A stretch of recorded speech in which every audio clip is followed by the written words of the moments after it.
하나님 말씀은 마가복음 3장 28절에서 30절까지 말씀입니다. 신약성경 58쪽입니다. 마가복음 3장 28절에서 30절까지 말씀 제가 읽겠습니다. 내가 진실로 너희에게 이르노니 사람의 모든 죄와 모든 모독하는 일은 사하심을 얻되 누구든지 성령을 모독하는 자는 영원히 사하심을 얻지 못하고 영원한 죄가 되느니라 하시니 이는 그들이 말하기를 더러운 귀신이 들렸다 함이러라. 아멘. 담임 목사님 나오셔서 말씀 선포하시겠습니다. 오늘은 교회력으로 성령 강림절 후 세 번째 주일입니다. 이 시간에 이 주일에 교회력으로 주신 말씀인 마가복음 3장에서 말씀을 봉독을 했고, 말씀을 중심으로 해서 성령 강림절기를 지나며라는 제목으로 설교 말씀을 드리겠습니다. 가끔 어떤 분들이 그래요. 목사님 설교 제목을 조금 본문하고 연관된 것을 해주시면 좋지 않겠습니까? 이런 말씀을 하세요. 그 말도 일리는 있는데, 제가 설교 제목을 이렇게 정하는 이유는 우리가 일상적으로 살아가는 표현 그대로 하면 양력이라는 달력으로 우리가 살아가는 것이 아니고 하나님의 아들 예수 그리스도를 중심으로 한 신앙의 달력으로 우리는 시간을 계산하면서 살아야 되기 때문에 우리의 신앙생활이라는 것은 어디에 있느냐가 중요하고 또 하나는 어느 시간에 있느냐가 중요한 것이에요. 그래서 설교 제목을 성령 강림절기를 지나며 라고 말씀드릴 때는 우리는 지금 성령께서 임하신 이후의 시간을 살아가고 있다. 그 시간을 교회 공동체로 살아가고 있으면서 이 절기에 하나님께서 주시는 은혜와 말씀과 사역이 무엇이냐, 이런 걸 우리가 마음에 두고 신앙생활을 해야 돼요. 그러니까 예를 들면 기도라든지 찬양이라든지 이런 모든 것이 이 절기에 맞춰져 있어야 돼요. 성령 강림절기에 예수님의 십자가를 얘기한다고 해서 틀리는 것은 아니에요.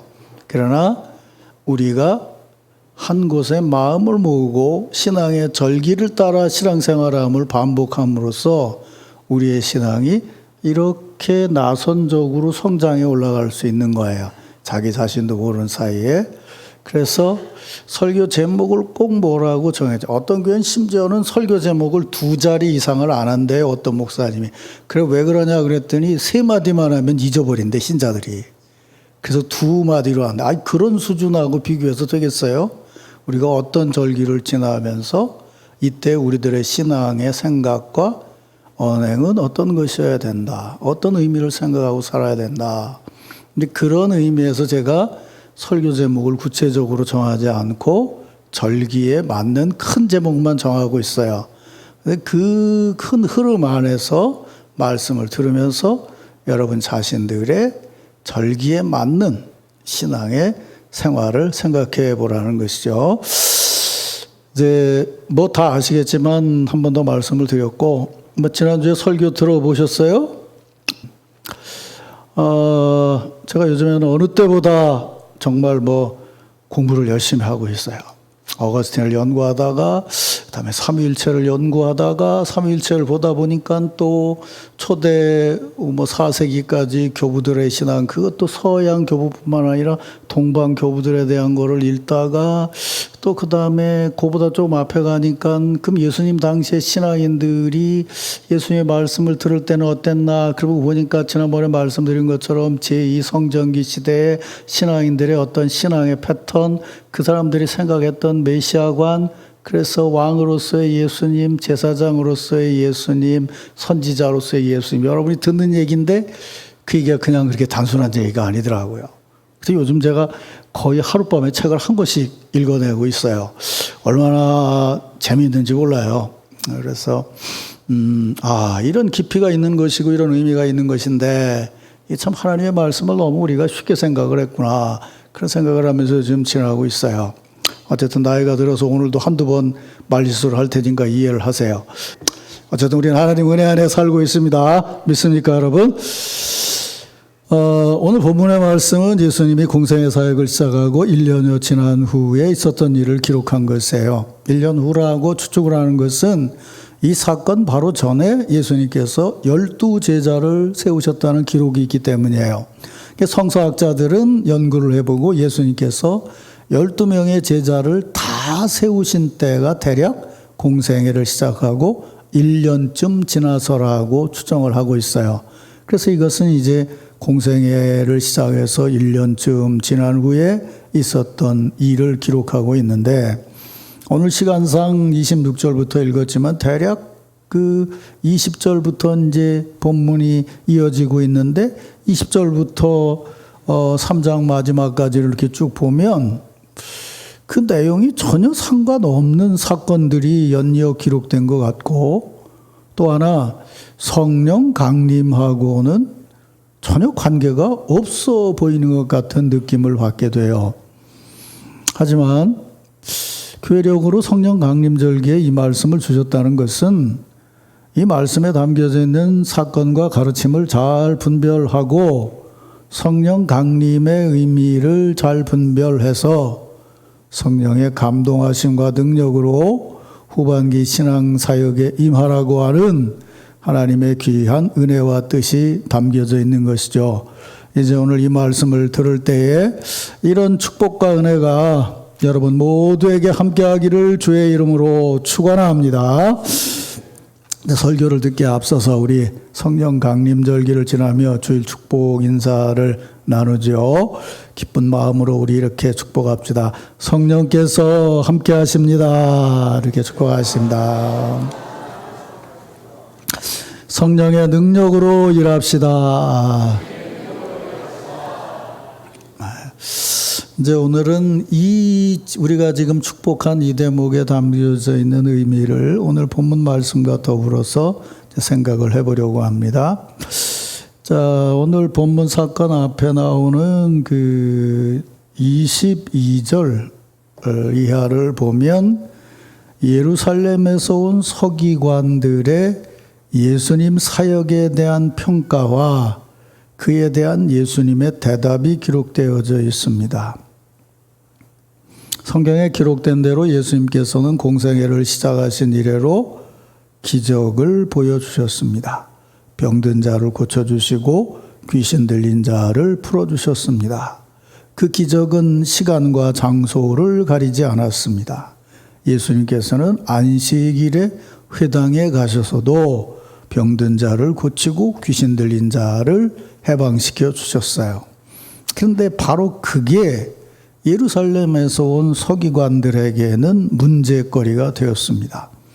서기관들의 토라, 여기 토라라고 그러면 이제 우리는 지금 66권의 성경을 가지고 있지만 예수님 당시에는 아직 구약 성경이 완성되기 전이에요. 그게 90년, AD 90년이 돼서야 구약 성경이 되기 때문에 예수님 당시의 신앙인들은 성경이라고 여겼던 것은 뭐냐면 모세 오경이에요. 그러니까 모세의 율법만 성경이라고 생각을 한 거예요. 그래서 자기들이 믿는 토라와 그것에 대한 해석으로 보면 안식일은 하나님께서 주신 쉬는 날 안식이래요. 그러기에 율법으로 정한 예배 외에는 어떤 일도 해서는 안 돼요. 병을 고쳐주거나 귀신을 내어 쫓아주는 선한 일이라 할지라도 안식일에는 절대로 해서는 안 되는 것이에요. 그건 율법에 어긋난 것이기 때문이에요. 그러기에 예수께서 안식일에 귀신을 내어 쫓은 일을 하신 것은 율법에 근거하고 율법을 아는 하나님의 백성이라면 절대로 할 수 없는 일이에요. 그래서 예루살렘에서 온 서기관들은 그런 기준으로 판단했을 때 귀신 들린 자를 고쳐준 것은 사람의 능력은 아니고, 하지만 이것은 하나님이 하시는 시간과 일이 아니니까 이거는 귀신의 일인데, 귀신을 내쫓는 일이니까 귀신 중에서도 가장 왕초가 한 일이 아니겠냐, 이렇게 판단을 한 거예요. 그래서 바알세불이 집혔다. 바알세불이 임했다. 여기 바알세불은 쉽게 말하면 귀신들의 왕이다. 그런 뜻이에요. 그러니까 귀신의 왕의 힘으로 귀신을 내어쫓은 것이라고 평가를 했다는 거예요. 예수님이 귀신의 왕의 그 바알세불에 신접해서 가장 강한 귀신의 능력으로 귀신을 내어쫓았다고 비난을 한 거예요.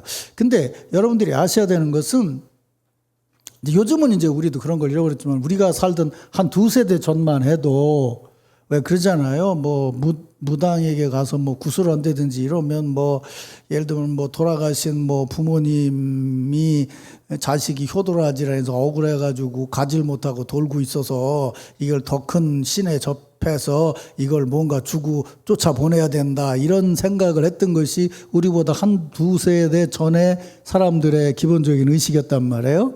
근데 이 당시 사람들도 사실은 기독교하고 갈등이 되는 부분이 뭐냐면 심지어 로마 사람들은 기독교는 무신론자라고 얘기를 했어요. 왜냐하면 신들을 인정하지 않기 때문인 거예요. 근데 이 갈릴리 지역은 이방 지역에 가깝기 때문에 단지바 같은 경우에는 이방 지역으로까지 확장을 했기 때문에 이 갈릴리 지역에는 이방의 다신교적인 신앙이 이미 들어와 있어요. 그래서 신들끼리의 세력 다툼이나 갈등이라고 하는 것을 당연하게 생각했어요. 그리고 전에 말씀드린 것처럼 예를 들면 바벨론과 이스라엘과의 싸움이다. 블레셋과 이스라엘과의 싸움이다. 그러면 그때 자기들만 싸우는 것이 아니라 자기들이 섬기는 신들끼리 싸워서 어떤 신이 세력이 크냐라고 생각을 했어요. 그러니까 바른 율법적으로 해석을 하면서 그걸 받아들이게 되면 이 일은 신들끼리의 싸움에서 하나님이 아니고 다른 신들끼리의 싸움에서 큰 신이 작은 귀신을 내어쫓은 거다라고 생각했다는 거예요. 여기에 대해서 예수님이 뭐라고 대답을 하시냐면 사탄이 어떻게 사탄을 내쫓을 수가 있겠냐. 나라나 가정이 분쟁하면 망하듯이 사탄도 자기를 거슬려 분쟁하면 망하지 않겠느냐. 그 다음에 이어서 하신 말씀이 뭐냐면 강한 자를 결박해야 그 집을 늑탈할 수 있느니라 라고 말씀드렸어요. 자, 이제 이 대목에 담겨져 있는 의미를 조금 더 앞에서부터 풀어서 말씀을 드릴게요. 제가 부활절부터 여러분에게 설교 말씀을 드리면서 강조한 것이 뭐냐면 하나님의 임재하심이에요. 성령 강림 주일에는 제가 성령의 강림이 그냥 성령 한 분에 오셔서 능력을 준 것이 아니고 하나님의 임재하심이다 라고 풀어서 설명을 드렸어요. 이게 처음 듣는 얘기일 거라고 말씀을 드렸는데 그 다음부터 다시 좀 설명을 드릴게요. 성소 때도 그랬고 다윗의 준비로 솔로몬이 아브라함이 이삭을 바친 그 자리에다가 예루살렘 성전을 지었어요. 성전을 지을 때 율법의 말씀대로 성전 안에 성소를 만들고 그 안에 지성소를 만들었어요. 그리고 지성소 안에 여러분이 아는 대로 언약궤를 놓았어요. 그런데 그 언약궤 위에 안에서부터 붙어서 위에까지 어떻게 보면 뚜껑과 같고 어떻게 보면 보좌와 같은 것이 있는데 그게 뭐냐 하면 속죄소예요. 그 속죄소는 지난번에 말씀드린 것처럼 양쪽에 그룹들이 두 날개로 이렇게 가리고 있는 금으로 만든 자리가 있었어요.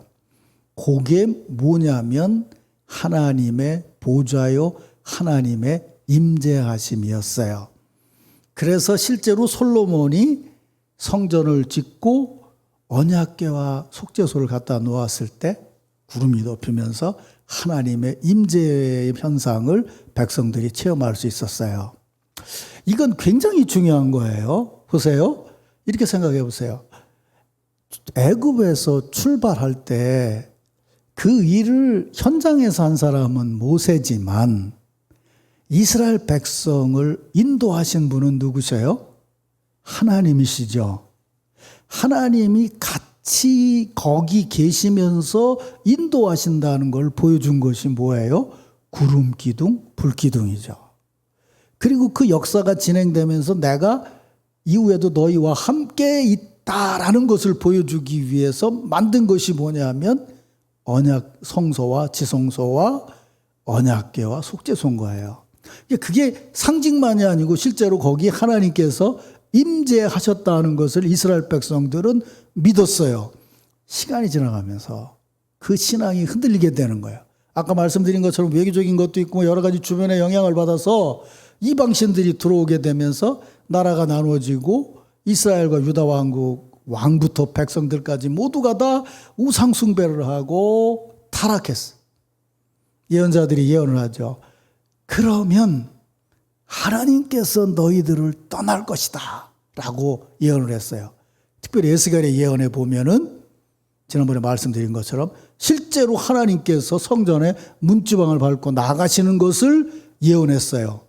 그런데 정말 언제인지 모르지만 정확하지는 않지만 그 왕들의 역사가 지속되는 동안에 하나님께서 그 자리를 떠나신 거예요.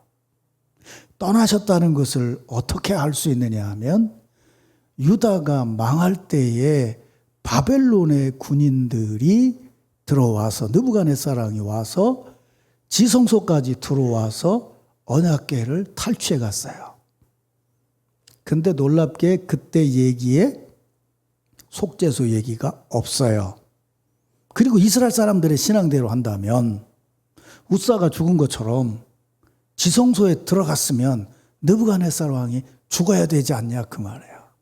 그리고 AD 70년에 로마의 장군들이 와서 다시 이스라엘 완전히 예루살렘 성전을 다 파쇄해버릴 때 하나님이 임재해 계셨다면 들어온 사람이 죽었어야 되지 않냐 그 말이에요. 근데 안 죽었어요. 그리고 그 언약궤를 금으로 됐기 때문에 녹여서 가지고 가버렸다는 거예요. 그래서 구약성경의 마지막 부분에 예언자들의 얘기가 뭐냐면 바로 그거예요. 너희들이 죄를 짓게 되면 하나님이 떠나게 될 것이고 하나님이 떠난다 그러면 너희들의 예배나 제사가 무슨 의미가 있겠느냐라는 거예요. 그래서 나라가 망했어요. 나라가 망하니까 예루살렘 성에 가서 예배를 드릴 수가 없죠. 바벨론의 포로로 잡혀간 사람들이 생각이 있으니까 회개하기 시작하는 거예요. 우리가 하나님 앞에 바르게 제사하고 예배를 드리지 못했기 때문에 우리는 지금 이렇게 떨어져 있지 않느냐. 우리가 하나님 앞에 예배할 날을 소망해야 되지 않느냐. 왜 이렇게 됐느냐. 하나님의 말씀대로 살지 않아서 그렇지 않느냐. 그래서 자기들끼리 모이는 모임의 자리를 만들었어요. 그게 뭐냐면 회당이에요. 회당의 중심은 뭐냐면 말씀 연구였어요. 그래서 회당마다 조그마한 언약궤를 만들었어요. 원래 성전에 있던 언약궤는 여러분이 아는 것처럼 뭐 아론의 쌍난 지팡이 뭐 이렇게 들어있는데 그 회당의 언약궤에는 성경 말씀만 넣었어요. 그럼 말씀만 넣고 그리고 오직 하나님의 말씀만 가르쳤어요. 그대로 살려고요. 근데 우리도 목사도 그렇잖아요. 지금 성경을 읽고 여러분들에게 가르치려면 이걸 해석을 해줘야 되는 거예요. 그러니까 하나님의 말씀을 1.1획도 변화 없이 지켜야 된다라고 생각을 하면서 해석을 하는 데서 두 개의 그룹이 생겨진 거예요. 그게 지금까지도 지속되고 있어요. 하나는 철저하게 지켜야 되고 하나는 조금 유연하게 지켜야 된다는 흐름이에요. 가말리엘의 문화에 있었다고 사도 바울이 얘기할 때 가말리엘이라는 사람은 약간 유하게 성경을 해석하는 선생이었어요. 그러니까 그 사람들이 봤을 때는 오직 이제 남은 건 성경 말씀밖에 없는 거예요. 말씀을 철저하게 지키는 것밖에 없는 거예요. 그게 바벨론으로부터 시작이 돼서 바벨론 포로로 풀려오면서 이스라엘로 다 돌아온 게 아니라 아시아 지역에도 퍼지게 되니까 소아시아 지역, 지금의 터키부터 시작을 해서 이스라엘까지 해가지고 많을 때는 이 회당이 400개 가까이가 됐어요. 예수님도 가버나움에 있는 회당에 가서 설교를 하셨던 것이 성경에 나와 있죠. 그러니까 이 사람들은 잘 들어보세요. 생각이 뭐냐. 아직 하나님이 우리에게 임하시지 않았어요. 우리가 죄인이기 때문에. 하나님의 말씀을 철저하게 지켜나가면 언젠가는 그분이 우리에게 임재하실 거라는 믿음으로 지켰어요. 그게 토라를 해석하는 유대인들의 방식이에요. 이런 것으로 보면 지금 하나님의 임재하심이 없다는 거는 우리가 죄인이라는 거예요. 죄인은 벌을 받아야 된다는 거예요. 그럼 이런 사람 입장에서 귀신을 봤을 때 귀신 들린 자가 어떤 사람이냐고요. 그는 예수님처럼 고쳐야 될 자가 아니고 토라의 입장에서 보면 죄를 지어서 벌을 받고 있는 자예요. 그러니까 이미 하나님의 말씀을 떠난 자예요. 그러니까 가까이 해서는 안 될 사람이에요. 그런데 그 사람을 상관하는 것도 문제인데 더더군다나 안식일에 그 사람에게 손을 대서 그에게서 귀신을 내어 쫓았다? 이거는 아무리 선한 일이라도 그것은 하나님의 말씀에 근거한 일이 아니라는 거예요. 자신의 신앙으로는 절대로 받아들일 수가 없다는 거예요. 그는 안식이 없는 자고 안식이 없는 자에게 손을 대는 것은 자신도 안식이 없다는 것이기 때문에 이 일을 하는 것은 하나님의 일이 아니고 더 큰 귀신 들린 자가 작은 귀신을 내어 쫓는 일이라고 생각했고 그것은 우리 신앙하고는 상관이 없는 거라고 생각했다는 거예요. 그것을 성경에서 얘기로 보여주는 비유가 뭐냐? 선한 사마리아인의 이야기예요. 제사장과 레위인이 강도 맞는 사람을 놓고 간 것은 길을 가다가 강도를 만났다는 것은 지가 지은 죄가 있어서 하나님 앞에 벌을 받고 있는 거다. 거기에 손을 대면 안 되는 거다. 더군다나 제사장과 레위인이라면 예배를 드리러 가든지 드리고 오든지 중에 하나인데 거룩한 것에 손을 댄 우리가 어떻게 속된 것에 손을 댈 수 있느냐라는 거예요. 예수님께서 거기 말씀하시죠. 야, 사탄이 어떻게 사탄을 내쫓겠냐. 참 어리석다. 사탄도 제 나라는 지키고 제 집은 지키려고 그런다. 사탄은 한 마음이 돼서 하나님의 백성을 무너뜨리려고 그러지 사탄이 사탄끼리 싸우는 거 봤냐. 그러니까 이 얘기 속에 뭐냐면 도대체 네 생각은 뭐냐 그거예요. 하나님을 섬긴다 그러면서 그래. 하나님의 역사가 나타나는 거를 분쟁하고 가르려고 하면 넌 사탄만 또 못한 거 아니냐. 이런 얘기가 여기 지금 담겨져 있는 거죠. 그러면서 아주 중요한 얘기라는 것이 뭐냐면 가장 강한 자를 결박해야 그 집을 늑탈할 수 있느니라. 이 갑자기 두 얘기가 어떻게 연결이 되냐라고 하는데 그 얘기는 이런 거예요. 예수님은 지금 자신의 사역이 가장 강한 사탄의 역사를 묶는 것이다. 그건 무슨 얘기야? 유대인들이 생각한 것처럼 조금 큰 귀신이 작은 귀신을 묶는 게 아니고 근본적인 사탄의 역사를 묶는다. 그렇다면 그 일을 하실 수 있는 분은 누구예요? 오직 하나님이시죠. 그러니까 이게 무슨 얘기냐면 나는 지금 귀신을 내쫓는 일을 하고 있는 그 일을 하느냐 안 하느냐가 중요한 것이 아니고 나의 사역은 하나님의 임재하심이다. 믿습니까, 여러분? 마가복음은 그걸 전하기 위해서 쓰여진 성경이에요. 짧지만 보세요. 마가복음 1장 1절을 보세요. 하나님의 아들 예수 그리스도의 복음의 시작이다. 그러니까 예수 그리스도는 하나님이시다. 그분이 있는 곳에 하나님의 역사가 시작된다라는 것을 전하려는 거예요. 8절을 보세요. 세례요한이 이렇게 말해요. 그가 너희에게 성령으로 세례를 베풀리라. 예수님에게서 성령께서 나오셨다는 거죠. 이게 뭐예요? 하나님의 임재하심이죠. 이거요, 공부해 보면요, 성령이 하나님께로부터 나왔냐, 예수님께로부터 나왔냐를 가지고 동방교회하고 서방교회가 갈라지게 돼요. 성부 하나님과 성령 하나님의 교제하심 속에 역사하시는 것이 성령이라고 나중에 저는 정리가 되는데 성경 말씀을 연구하면서 성령이 하나님께로부터 나왔냐 예수님에게로 나왔냐 가지고 동방교회가 서방교회가 갈라지게 돼요. 사실은 그만큼 중요한 얘기예요. 이 대목이 사실. 그러니까 성령을 준다는 게 능력이 있어서 뭘 주는 게 아니에요. 하나님께서 나오시는 거라 그 말이에요. 영적으로. 그러니까 하나님의 임재하심만이 가능한 거죠. 이건 우리 차원에서 이해가 되는 게 아니에요. 하나님의 역사하심인 거예요. 그리고 뭐라고 얘기해요? 선포할 때. 15절에 보면 때가 찼고 하나님의 나라가 가까웠으니 회개하고 복음을 믿으라. 여기 하나님 나라가 가까웠다는 얘기는 올 거란 얘기가 아니고 이미 시작되었다는 뜻이에요. 그러니까 하나님의 아들, 성령, 하나님 나라.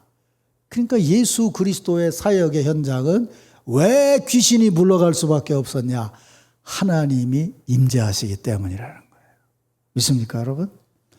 이게 이제 구약신앙, 유대교 신앙에서 기독교 신앙으로 바뀌어지는 거예요. 아까 말씀드렸잖아요. 유대교인들은 어떻게 믿었어요?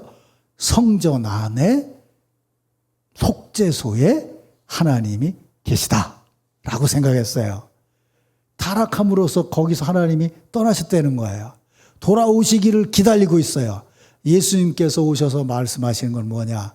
돌아오심이 장소가 아니고 인격이신 예수 그리스도로 하나님께서 지금 역사하신다는 거예요.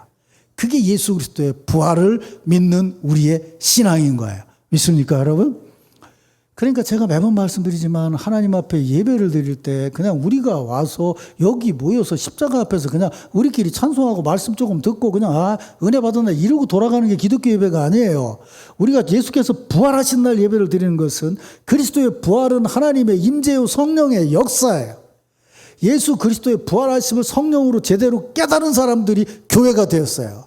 그러게 우리는 이 자리에 모일 때 아까 차장님도 기도했습니다만은 세상을 살면서 여러 가지 부딪혀지는 일들에 자꾸 말하는 게 뭐냐면 하나님이 안 계시고 이건 신들끼리의 싸움이고 세력의 싸움이다라고 얘기하고 있는데 우리는 특정한 시간에 특정한 이 공동체에 와서 무엇을 체험해야 되느냐면 하나님께서 성령으로 여기에 임재해 계시는구나. 믿습니까, 여러분? 바로 그게 개신교 신앙의 핵심인 거예요.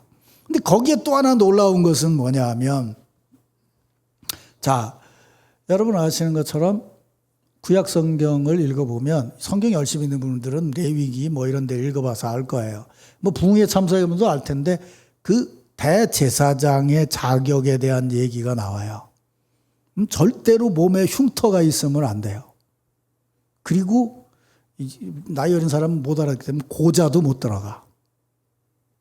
그러니까 몸이 완전히 온전한 사람이라야 되는 게 무슨 뜻이냐면 창조하신 하나님께서 주신 모습 그대로 온전하게 있는 사람만 대제사장이 될 수 있다는 거예요. 나시린도 마찬가지예요. 그런데 나중에 예언자를 통해서 뭐라고 얘기하냐면 사실은 그 성소가 무너지고 난 다음에 그 자리를 얘기하는 게 아니라 예루살렘으로 돌아온다는 얘기를 해요. 근데 구약의 예언자들이 뭐라고 얘기하냐면 저는 자도 오라 고자도 오라 그래요. 집에 찾아봐요. 성경 어디 있는지. 무슨 말이에요? 인간적으로 자격을 갖추고 있는 자가 오는 것이 아니고 그날에 하나님의 영이 임재하고 다시 부를 때는 누구나 다 들어올 수 있다는 거예요. 성령의 은혜로요. 그걸 지금 여기서 보여주고 있는 거예요.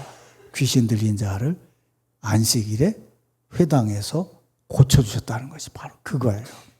그걸 이제 얘기를 하면서 이렇게 보면 자 이제 그 앞에 하나 더 얘기하죠. 아까 그 얘기 오늘 읽은 28절 이하 얘기요. 사람의 모든 죄와 모독하는 일은 사함을 받되 성령을 모독하는 자는 영원히 사하심을 얻지 못하고 영원한 죄가 되느니라.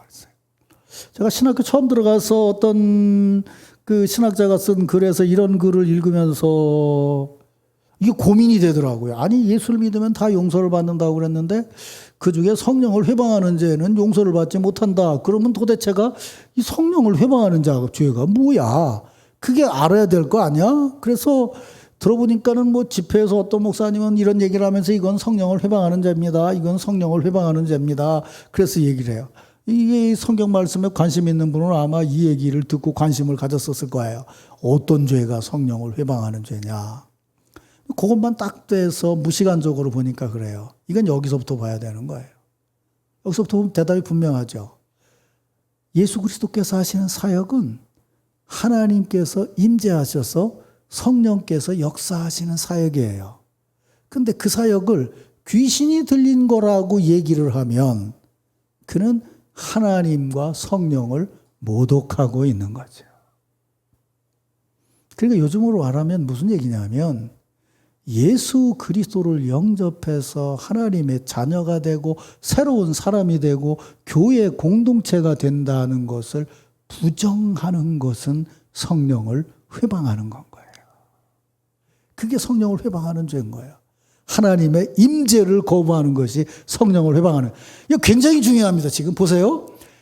하나님의 말씀이라고 믿었어요. 토라를. 하나님 말씀에 정말 주신 거예요. 근데 이걸 연구하는데 근본 생각이 뭐냐면 하나님의 임재가 없다는 거예요. 하나님이 임재하시도록 우리가 열심히 이걸 연구해야 된다는 거예요. 그래서 이걸 연구하면서 여기서 벗어난 사람들 때문에 오히려 하나님의 임재가 미뤄진다고 생각을 하면서 자기와 다른 사람들은 전부 멸시하고 거부하고 제외시키고 자기들만이 하나님의 말씀대로 살아가서 여기에 하나님이 임재하실 거라고 생각하는 것은 성령을 회방하는 죄라는 거예요. 그게 오늘 한국의 수많은 이단들이 하는 일이잖아요. 이라는 거예요. 기독교 신앙은 우리가 달리 모이고 연구하고 뭔가 구별돼서 주님께서 임재하시는 것이 아니라 전은자도 오라 고자도 오라 하신 말씀처럼 그분 계신 곳에 하나님이 임재하셨다는 것을 믿고 그분 앞에 나오는 모든 이들에게는 하나님의 자녀가 되는 축복을 주신 거예요. 그러면서 이제 마지막 대목의 얘기죠. 전혀 연결이 없는 것 같은데 31절에 보면 이렇게 얘기를 해요. 그때 예수의 어머니와 동생이 와서 밖에 서서 사람을 보내어 예수를 부르니 무리가 예수를 둘러 앉았다가 여짜오되 보소서 당신의 어머니와 동생들과 누이들이 밖에 있나이다. 누가 내 어머니며 동생들이냐 둘러 앉은 자를 보시며 이르시되 내 어머니와 내 동생들을 보라. 누구든지 하나님의 뜻대로 행하는 자가 내 형제요 자매요 어머니니라. 아시는 얘기죠? 지금 그 표현대로 보세요. 자, 예수님께서 있는 곳에 20절을 봐야 돼요. 집에 들어가시니 무리가 다시 모임으로 식사할 겨를도 없었더라. 지금 예수님이 있는 집안에 누가 모였냐면 무리들이 모였어요. 무리들이 모여있단 말이에요. 근데 지금 예수님의 어머니하고 동생들이 여기를 와서 이제 이 어머니와 동생들이라는 그러니까 어머니와 동생들이라고 표현됐고 어디는 형제들이라고 표현됐는데 성서학자들의 주장에 따라 달라요. 두 가지예요. 개신교에서는 예수님을 출생한 이후에 마리아와 요셉 사이에서 동생들이 태어났다라고 보는 거예요. 그래서 마리아는 예수님만 낳은 동정녀로 세상을 떠난 게 아니다 이렇게 보기도 하고 캐토릭에서는 구약의 법에 의해서 요셉의 형제들 중에 요셉의 형제가 세상을 떠나니까 그 형제의 자식을 자기 자식으로 받아들여서 형제로 삼았다. 근데 요셉이 일찍 떠나게 되니까 예수님이 그 집의 가장이 되었다. 그래서 이 사촌이면서 형제가 된 사람이다. 캐토릭에서는 그렇게 해석을 해요. 그 두 가지가 기본적인 해석이에요. 어쨌든 가족, 친족이 왔어요. 그런데 재미있는 것은 뭐냐면 안에 들어오지를 않아요. 왜 안 들어오냐 하면 바리새인들하고 똑같이 생각한 거예요. 저거 미쳤다는 거예요. 재미있는 거는 왜 미쳤다고 하는 줄 아세요? 아까 거기 20절을 봐보세요. 집에 들어가니 무리가 다시 모임으로 식사할 겨를도 없는지라. 이게 어떻게 읽어지세요, 여러분 읽기에는? 너무 사람이 많아서 사역하느라고 바빠서 밥도 못 먹었다 이 얘기처럼 들리죠. 그렇죠? 근데 예수님의 형제는 어떻게 들었냐면 쟤는 귀신이 쏘여서 밥도 안 먹고 저 짓을 한다. 그렇게 읽었다는 거예요.